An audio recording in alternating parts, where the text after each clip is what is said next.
Yo, this is Sparing Myself the Pain, a rundown of all the negative things that I'll miss out on by being a marriage free and child free woman.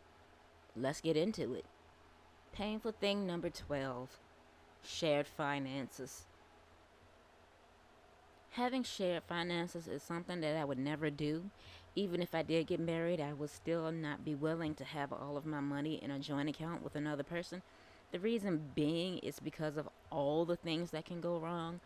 Okay, marrying somebody with really, really poor money management skills is a bad idea.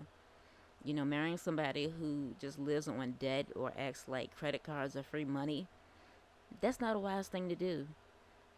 Because, just living your whole life in debt is just really foolish because you'll never be able to have enough savings for emergencies or for retirement because you're just always paying off this debt and always paying the interest on it.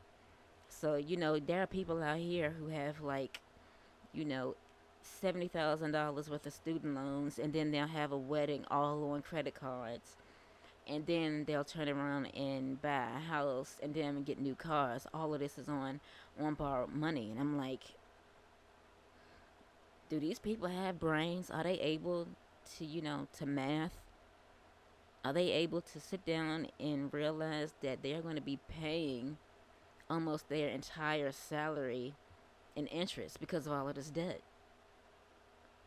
And then to turn around and have kids on top of that, I question the intelligence of the people who do this.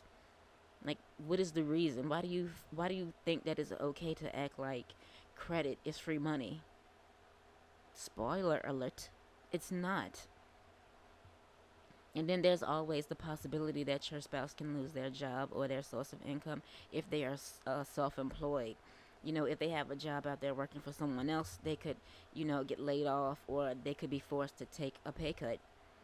And if your whole budget, all of your household shared expenses are based on two full incomes, then you would have to rebudget.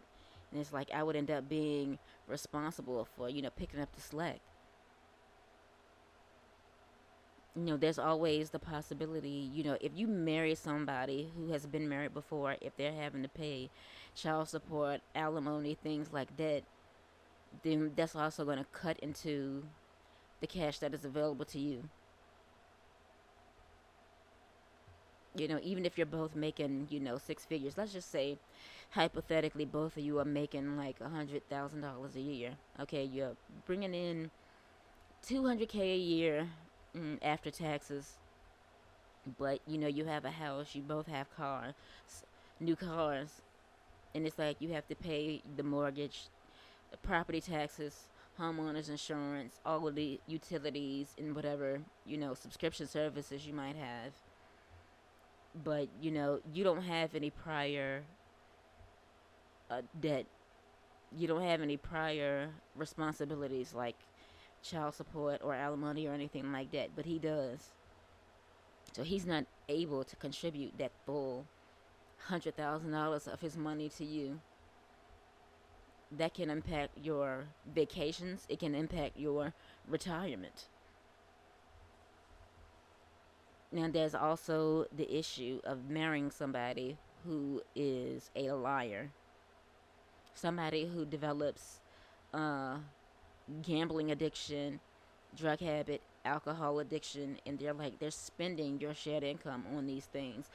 Of course, without telling you, because of course they wouldn't tell you. And then, or if they're like giving money away to their family, like to their parents or to their siblings, without telling you, that would piss me off. That would make me like violent. That would make me violent if we had, a shared account for household expenses and he was like giving my money away. Not just his money, but my money. You have a shared account as a couple. It is not a yours and mine, it's an ours. Giving our money away to his family without telling me. I will go off. That's grounds for divorce. Money is one of the main causes of divorce anyway. FYI, in case you didn't know. You can look it up if you don't believe me, but Yeah, these are people who get married without discussing money at all. It's like they don't discuss whatever debt they have, and they don't discuss purchases made after the wedding, like as far as where they're gonna live, the house, the cars, any recreational vehicles like motorcycles, RVs, that sort of thing. Then they have kids on top of that without sitting down and trying to crunch numbers, trying to see how much daycare will cost. If their kids are going to private school, how much that will cost. Some people they act like they're fucking stupid. Like money just falls out of the sky, or like they have access to a bag of money tree seeds. It's kind of hilarious. Well, at least it would be hilarious if it wasn't sad and pathetic. Yeah, there's some people out there who feel obligated to help their family. Like if their brother lost his job, and he's got a wife and a couple of kids, and it's like, oh well, I should help them because they're family. Like, no, you don't help without discussing it with your spouse first. You don't give away shared finances without having a conversation and being on the same page, because I would never do something like that. I have family too, but I would never just go and give a big chunk of money to my brother or to my sister without discussing it with my husband first.